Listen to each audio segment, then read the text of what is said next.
Hi students, welcome to another anthropological video with SP ma'am. আজকে আমরা paleo অ্যানথ্রোপোলজির বিভিন্ন parts and এভিডেন্সের সম্বন্ধে পড়ব। প্যালিও অ্যানথ্রোপোলজি কি বা অ্যানথ্রোপোলজির কোন পার্টটাকে আমরা প্যালিও অ্যানথ্রোপোলজির আন্ডারে স্টাডি করি সেটা অলরেডি প্যালিও অ্যানথ্রোপোলজি একটা সেপারেট ভিডিওতে দেওয়া হয়েছে। তোমরা চটপট গিয়ে লাস্ট ভিডিওটা দেখে ফেলো। আচ্ছা, তো প্যালিও অ্যানথ্রোপোলজিকে আমরা দুটো মেজর ভাগে ভাগ করি, দ্যাট ইজ দ্য বায়োলজিক্যাল আর physical part and the cultural part. কেন করছি না, আমি আগেই বলেছি এই যে পুরো হিউম্যান ইভলিউশনটা অনেকগুলো অ্যাসপেক্ট থেকে আমরা স্টাডি করি, শুধুমাত্র পার্টিকুলার একটা কোনো অ্যাসপেক্ট থেকে না। This are the major two aspects যেটার উপরে ভিত্তি করে আমরা প্যালিও অ্যানথ্রোপোলজিক্যাল পার্টটাকে স্টাডি করি। ফিজিক্যাল আর বায়োলজিক্যাল পার্টের আন্ডারে অনেকগুলো এভিডেন্সিয়াল পার্ট রয়েছে, বাট আমাদের আপাতত গ্র্যাডস অ্যান্ড সিভিল সার্ভিস পরীক্ষাতে শুধুমাত্র এই তিনটে এভিডেন্সিয়াল পার্টগুলো সিলেবাসে রয়েছে।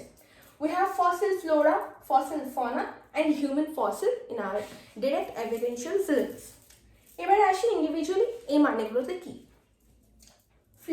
ফ্লোরা শব্দটা ইটসেলফ এনাফ বোঝার জন্য যে it is directly related to floral part, মানে ফুল বা flower is related to which part, nature বা একদম মাইনিউটলি আমরা বলতে পারি ভেজিটেশন, অর্থাৎ আমাদের আশেপাশে আমাদের নেচার অ্যান্ড এনভায়রনমেন্টে কী কী রয়েছে সেটার সঙ্গে রিলেটেবল। তাহলে আরেকবার আমরা ডিপ ডিটেলসে দেখি, তার মানে কি ফসিল ফ্লোরা অর্থাৎ the fossils of the plants, fossils of the vegetation that was been found, that were all been found, যেগুলো মাটির তলা থেকে পাওয়া গেছে বা কোনো কেভসের মধ্যে, যেগুলো তো এনগ্রেভড অবস্থাতে পাওয়া গেছে, হয়তো আঁকা রয়েছে, কোনো একটা সময় সেই রকম ধরনের প্লান্টস ছিল, এক্সিস্ট করতো, এই সকল ধরনের এভিডেন্সকে আমরা ফসিল ফ্লোরার আন্ডারে পড়ি।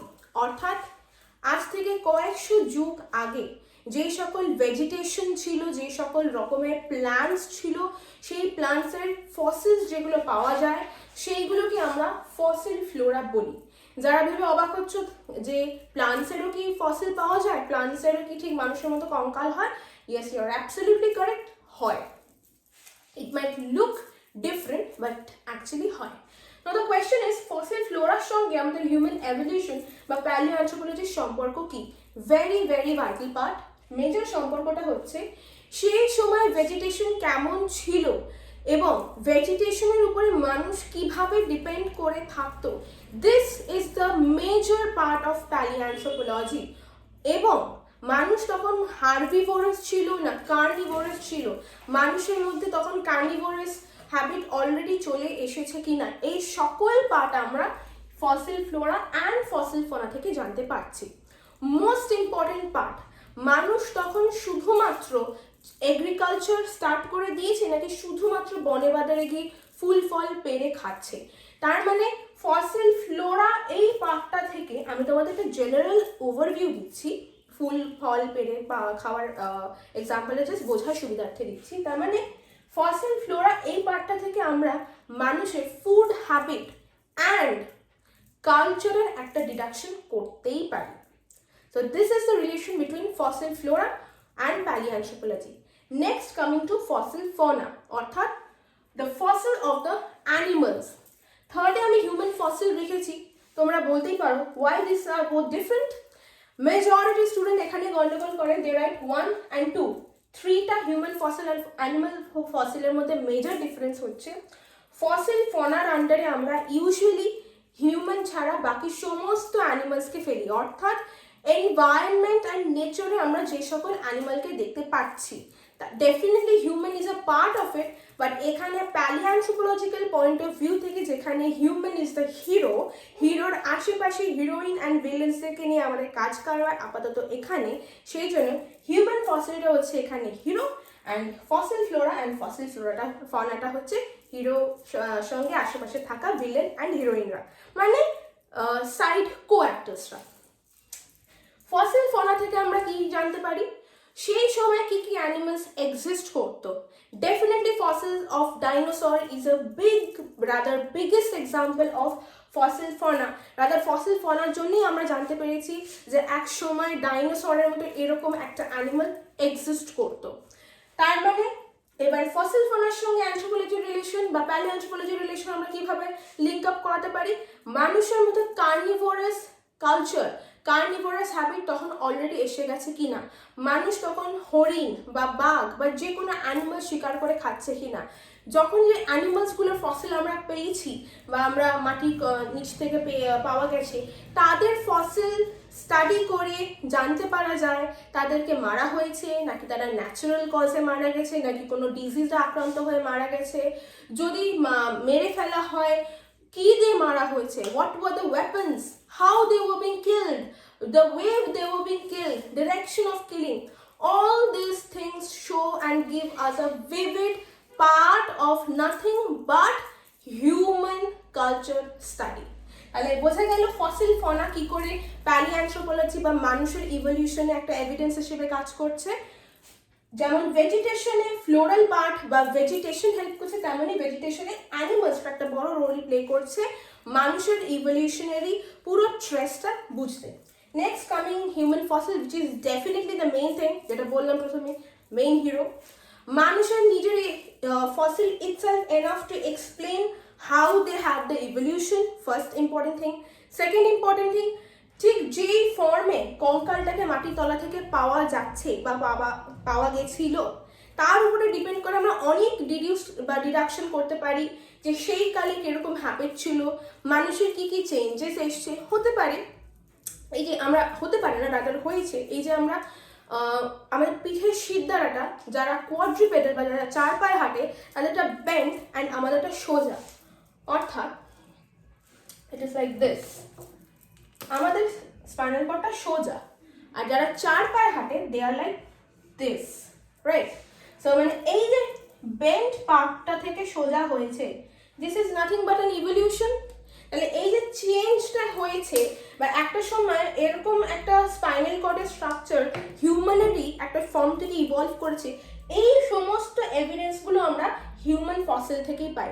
মানে একটা সময় এমন ফসিল আমরা পেয়েছি যার স্পাইনাল কর্ডটা এরকম ছিল এবং সেই ফসিলটায় একটা পার্টিকুলার প্রাইমেট যেখান থেকে আমরা বুঝতে পারি যে হিউম্যান সেই প্রাইমেট থেকে ইভলভ হয়ে এসছে। তাহলে হিউম্যান ফসিল কি বোঝাচ্ছে?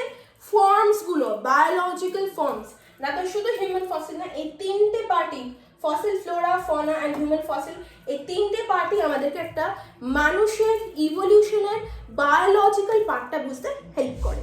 Next coming to the cultural part of palaeoanthropology. Culture মানে আমরা সবসময় সংস্কৃতি, তা শুধু নয়, কালচারাল পার্টের একটা মেজর দিক হচ্ছে মানুষের ডেইলি প্র্যাকটিসেস। কি কি প্র্যাকটিস মানুষ সেই কালে করে এসছে এবং এখনো করছে, তার গ্র্যাজুয়াল এভলিউশনটা। আমাদের অনেকগুলো ভাগ অ্যান্ড এভিডেন্স দিয়ে আমরা এই পুরো কালচারাল এভলিউশনটা করি, বাট প্যালিওঅ্যানথ্রোপোলজির আন্ডারে যে দুটো পার্ট আমাদের আপাতত লাগবে, those are lithic artifacts and non lithic artifact. Artifact বা টুল কাকে বলে এগুলো নিয়ে সেপারেট ভিডিওস আসবে, অ্যানথ্রোপোলজি শর্ট ট্রিক্সের আন্ডারে আসবে, যেখানে পার্টিকুলার টার্মসের ভিডিও হবে। যখনই কোনো টার্মস তোমরা পাবে যেটা মানে হয়তো জানো না, সেখান থেকে সেই ভিডিওসগুলো দেখলে তোমরা সেটা বুঝে যাবে। তো আপাতত বোঝার সুবিধার্থে বলছি weapons. So lithic weapons and non lithic weapons.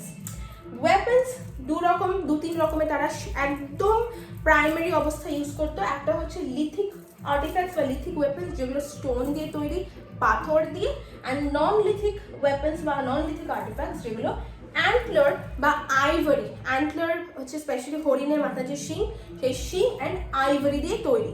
তো এই দুটো মেজর ওয়েপন একদম এভলিউশনের প্রথম ধাপে যখন মানুষ হান্টিং মেনলি শুরু করে, সেই সময় থেকে হান্টিং প্লাস প্রোটেকশন বা বিভিন্ন কারণে ফুড প্রসেসিং, ফুড কালেকশনের সময় এই দুই ধরনের ওয়েপন মেজরলি মানুষ ইউজ করতো। তাহলে এখান থেকে আমরা একটা বেসিক জিনিস কি জানতে পারছি না, স্টোন আর্টিফ্যাক্টস থেকে আমরা জানতে পারি কি না, ডেফিনেটলি একটা পাথরকে ভেঙে ওয়েপন তৈরি করা খুব কঠিন, ভেরি ডিফিকাল্ট, অ্যান্ড সবসময় পাথরের ওয়েপন দিয়ে তুমি সব কাজ সারতে পারবে না। You can't throw it, it's quite heavy, it is very very hard and difficult to break it, to use it for daily purpose, কিন্তু মশলা পেশারি করার জন্য is the best way. Next is the non-lithic artifact, ivory and antler দিয়ে যেগুলো তৈরি হয়, definitely it's quite handy, যেই ওয়ার্ডগুলো এখনকার দিনে ইউজ হয়, তো এই ধরনের আর্টিফ্যাক্টগুলোকে ইউজ করা সোজা কোনো রকমের শিকার করার জন্য, বা শিকার শুধু না, অনেক সময় অনেক টুলস বা মেজরিটি টুলস ডোমেস্টিক পারপাসে ইউজ হতো।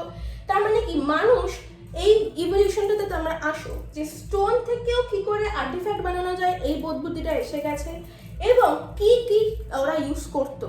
এখানে কি কি মানে সেই গানটা নয়, এখানে হচ্ছে কি কি ইউজ করতো, অর্থাৎ স্টোন দিয়ে যেই সকল ওয়েপন্সগুলো বানিয়ে সেখান থেকে কত রকমের শিকার করা যায়, কত রকমের ইউজ করা যায়। অর্থাৎ মানুষের একটা সাইকোলজিক্যাল অ্যান্ড মেন্টাল এভলিউশন হচ্ছে, ডেফিনেটলি কালচারাল এভলিউশন তো হচ্ছেই। অ্যান্ড নন লিভিং আর্টিফ্যাক্টে আসছে মানে মানুষের এই সেন্সটা গ্রো করে গেছে যে আমি যদি পাথরের ওয়েপন ইউজ না করে আর একটু হালকা কোনো ম্যাটেরিয়ালের ওয়েপন ইউজ করি, it will be easy for us to carry that, use that in daily life. মানে কি দিমাগ কা বাত্তি জ্বল গেয়া, মানে মানুষ একটু একটু করে চালাক হয়ে গেল যে ভারী জিনিস ইউজ না করে আস্তে আস্তে হালকা জিনিস ইউজ করো। ডেফিনেটলি এটা আমাদের কষ্টটাকেও কমাবে। অ্যান্ড ইয়েস, যদি আমাদেরকে ট্রাভেল করতে হয়, যারা নোম্যাডিক লাইফ লিড করতো বা সিভিলাইজ লাইফ লিড করতো, তাদের জন্য খুব সুবিধা। ইউজুয়ালি নোম্যাডিক লাইফটা বন্ধ হওয়ার পরেই এই পার্টগুলো আছে, বাট তাও কিছু কিছু ট্রাইবাল কমিউনিটিতে আমরা নোম্যাডিক লাইফ অনেক পরে দেখেছি, অনেক ইভলিউশন হয়ে যাওয়ার পরেও তারা ট্রাভেল করতো এক জায়গা থেকে আরেক জায়গায়। তো তাদের জন্য নন লিথিক আর্টিফ্যাক্টগুলো অনেক বেশি ইউজফুল। তাহলে আমরা এই দুটো পার্ট থেকে তাদের কালচারের ব্যাপারে জানতে পারছি, যেমন আমি তোমাদের নোম্যাডিক লাইফের ব্যাপারে বললাম, ফুড হ্যাবিটের ব্যাপারে আমরা জানতে পারি, সাজগোজ পোশাক আশাকের ব্যাপারে আমরা একটা আইডিয়া পেতে পারি। Non lithic artifact just simple খোপার যে কাঁটাগুলো হয়, that is nothing but non lithic artifact. বা একটা ট্রাইবাল কমিউনিটির যে কিং বা লিডার, তার মাথায় একটা ছোট্ট মুকুট মতো পরানো হয়, সেখানে ধর একটা ফেদার বা হয়তো হরিণের কোনো একটা শিং লাগানো রয়েছে, জাস্ট টু ডিনোট বা সিম্বলাইজ। খুব ইম্পর্টেন্ট একটা টার্ম ইউজ করলাম, এই একটা জাস্ট সিঙ্গল ওয়ার্ড অ্যানথ্রোপোলজির গোটা একটা পুরো মানে সেপারেট একটা সেগমেন্ট খুলে দেয়, সেটা আমাদের সিলেবাসে আছে, আমরা ডেফিনেটলি পড়বো। তো ডেফিনেটলি এই দুটো পার্ট যেরকম বলছিলাম সিম্বলাইজ করে একটা হরিণের শিং যদি মাথায় কোনো একটা পার্টিকুলার মানুষ পড়ে, তো ইউ ক্যান অ্যাটলিস্ট আন্ডারস্ট্যান্ড যে হয়তো ওই মানুষটা এই ট্রাইবাল কমিউনিটির লিডার বা কিং। তো ডেফিনেটলি এইভাবে আর্টিফ্যাক্টস মানুষের কালচারাল এভলিউশনটাকে বুঝিয়েছে। আর এই সবগুলো নাথিং বাট আমরা তাদের মানে এই ধরনের আর্টিফ্যাক্টসগুলোকে পেয়েছি, মাটির তলা থেকে পেয়েছি, কেভস থেকে পেয়েছি, বিভিন্ন জায়গা থেকে পেয়েছি, যেগুলো আমাদের ultimately at the end of the day মানুষের ইভলিউশনটা বুঝতেই হেল্প করেছে। So this was all about the physical and biological and the cultural part of paleoanthropology. এখানেই শেষ হচ্ছে প্যালিওঅ্যানথ্রোপোলজি। এরপর প্যালিও এনভায়রনমেন্ট নিয়ে আমরা আসবো। অ্যান্ড আই হোপ তোমাদের এই পার্টটা ক্লিয়ার হয়েছে। কারো কোনো সমস্যা থাকলে অবশ্যই জানিও কমেন্ট সেকশন। অ্যান্ড ইয়েস, তোমরা অনেকেই আমাকে মেল করেছো, কমেন্ট করেছো about my online and offline classes. It's already there. যারা যারা আমরা online and offline classes join করতে চাও, তাদেরকে আমি আমার phone number and mail ID আপনাদের ডেসক্রিপশন বক্সে দিয়ে দিচ্ছি। অ্যাপার্ট ফ্রম দ্যাট, এই চ্যানেলেরই পোস্ট সেকশনে গিয়ে ডেসক্রিপশন বক্সে গিয়ে তোমরা সেপারেটলি পেয়ে যাবে। অ্যান্ড এই চ্যানেলেরই SB ফর স্টুডেন্টসের নামে আমাদের ফেসবুকে পেজ আছে, সেখান থেকেও তোমরা phone number and mail ID পেয়ে যাবে। সেখানেও কল করে নিতে পারো, মেল করে দিতে পারো। I live in Gosh or Boshpuku, that is in South Kolkata Railway. It's near Baliganj station. So anyone wants to join online and offline class, you can definitely call me up. Ring up soon. And yes, দেখা হচ্ছে next ভিডিওতে। সবাই ভালো থেকো, by.